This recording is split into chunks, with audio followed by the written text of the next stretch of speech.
Assalamualaikum warahmatullahi wabarakatuh. Selamat pagi semuanya. Kami perwakilan dari MA Alimaro dalam ajang perlombaan Mading 3D yang diadakan oleh Himpunan Mahasiswa Fakultas Keguruan dan Ilmu Pendidikan Universitas Riau 2022 dengan tema Melalui Kebudayaan Nasional Menguatkan Peranan Generasi Muda dalam Menjaga Integritas Bangsa di Era 5.0. Perkenalkan, nama saya Faiza Alia dan rekan saya. Perkenalkan, nama saya Amanda Hermanisa dan saya Devi Kristiana.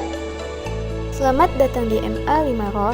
Alimaro merupakan sekolah yang masih bertahan dengan akreditasinya yaitu A.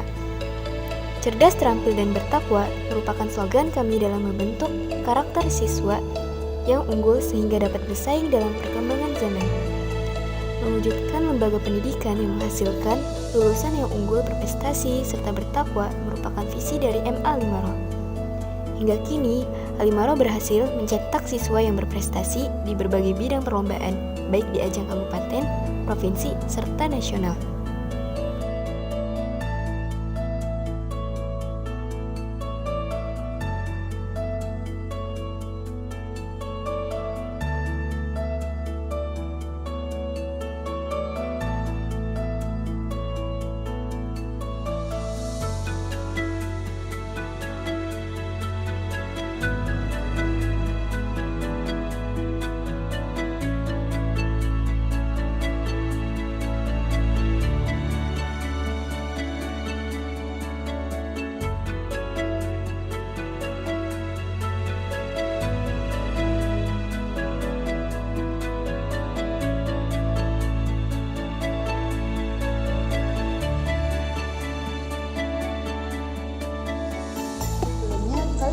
Apa itu makna dari era 5.0? Era 5.0 sendiri diperkenalkan oleh pemerintah Jepang dan diresmikan 2 tahun yang lalu pada tanggal 21 Januari 2019 dan dibuat sebagai resolusi atas resolusi Industri 4.0. Era 5.0 di mana teknologi sebagai bagian dari manusia itu sendiri, internet tidak hanya dijadikan sebagai sumber informasi, melainkan untuk menjalani kehidupan.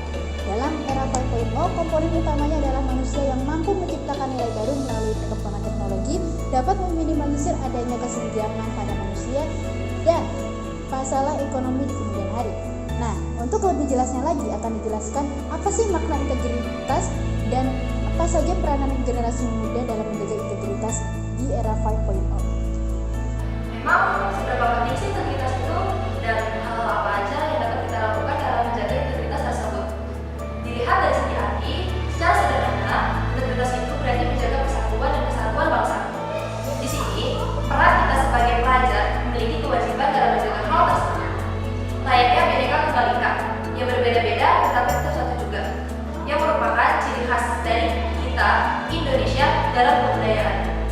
Terdapat hal-hal yang dapat dilakukan dalam menjaga integritas, yaitu yang pertama, wajib bangga dengan kebudayaan yang kita miliki dan cepat tanggap apabila kebudayaan kita diklaim oleh negara lain. Yang kedua, mendukung produk lokal. Contohnya, batik yang sudah banyak dikenal orang dan mendunia. Jadi, langkah-langkah ini membuat kita sadar bahwa kebudayaan memiliki impact yang besar jika para pemuda ikut andil di dalamnya. Rumah adat Betawi merupakan akulturasi budaya dari masyarakat yang pernah mendiami wilayah Jakarta. Pengaruh tersebut berasal dari budaya lokal dan internasional. Pengaruh budaya lokal sendiri meliputi dari budaya Jawa dan Sunda. Selain itu, pengaruh internasional seperti Cina, Eropa, dan Arab yang terlihat dari ornamen-ornamen pembentuk rumah, seperti ornamen pada pintu dan jendela. Dalam sejarahnya, ondel-ondel diperkirakan sudah ada sejak tahun 1605. Hal itu tertuang dalam buku yang ditulis pedagang Inggris Edmund Scott. Dahulunya, ondel-ondel digunakan sebagai bagian dari iring-iringan acara kerajaan. Ondel-ondel juga digunakan untuk menolak bala. Ondel-ondel ditetapkan sebagai ikon kebudayaan masyarakat Betawi dalam Peraturan Gubernur Provinsi DKI Jakarta Nomor 11 Tahun 2017. Rumah adat Honai lahir dalam kebudayaan suku Dani di Papua. Suku Dani merupakan salah satu suku di Papua yang menggantungkan hidupnya dari alam.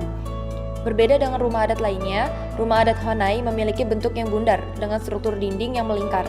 Terdapat Honai laki-laki dan Honai perempuan. Rumah joglo. Kalian tahu gak sih rumah joglo itu pernah jadi status sosial pada masyarakat Jawa zaman dahulu?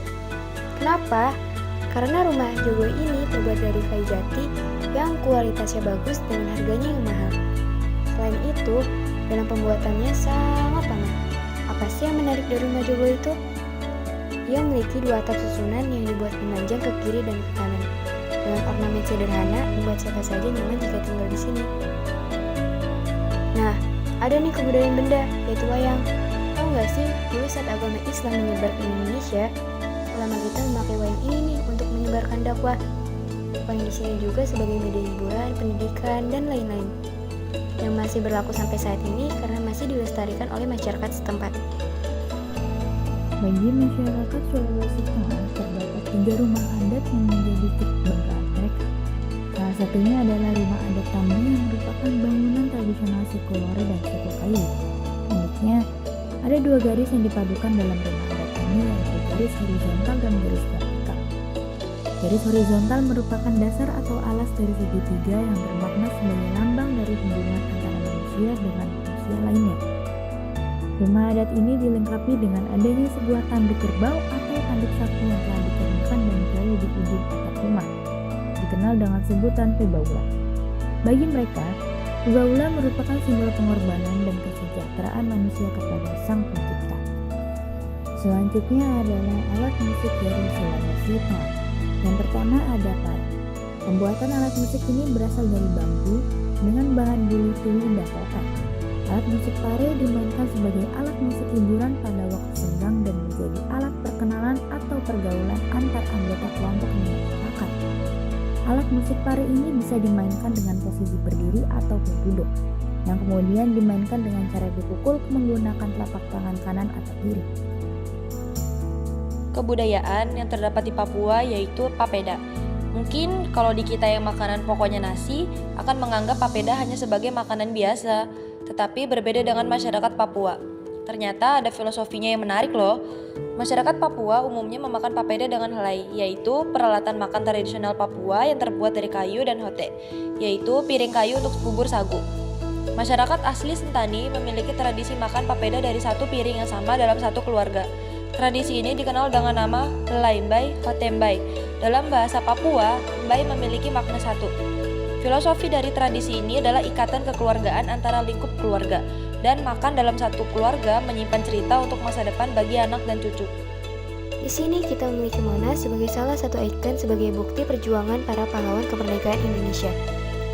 Monumen Nasional atau sering disingkat dengan Monas adalah sebuah menara dengan ketinggian 132 meter di Jakarta yang berdiri di tengah medan merdeka. Monumen tersebut melambangkan perjuangan kemerdekaan Indonesia. Nah, bagian-bagian apa aja sih yang ada di tubuh Monumen Nasional? 1. Ruang museum. 2. Ruang kemerdekaan. 3. Relief sejarah Indonesia. 4. Pelataran puncak. 5. Lidah api kemerdekaan.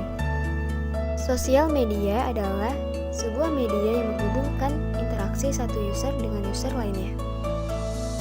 Hubungan internet dengan integritas budaya yaitu menyebarkan informasi dalam rangka mempromosikan kebudayaan kepada masyarakat luar agar bisa dikenal oleh negara lain. Integritas kebudayaan juga memiliki impact besar dalam bidang ekonomi, misalnya dalam bidang penjualan batik. Tidak hanya itu, kebudayaan ini juga memiliki impact besar di berbagai bidang lainnya. Karena jumlah rata-rata dari pengguna sosmed kebanyakan adalah anak remaja.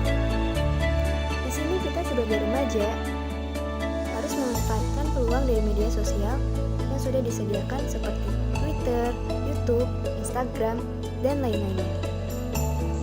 Dapat disimpulkan dengan adanya teknologi tidak menjadikan para pemuda terpecah belah, tetapi dengan adanya teknologi menjadikan para pemuda untuk berinovasi, berkreasi, serta bersatu guna menjaga integritas bangsa.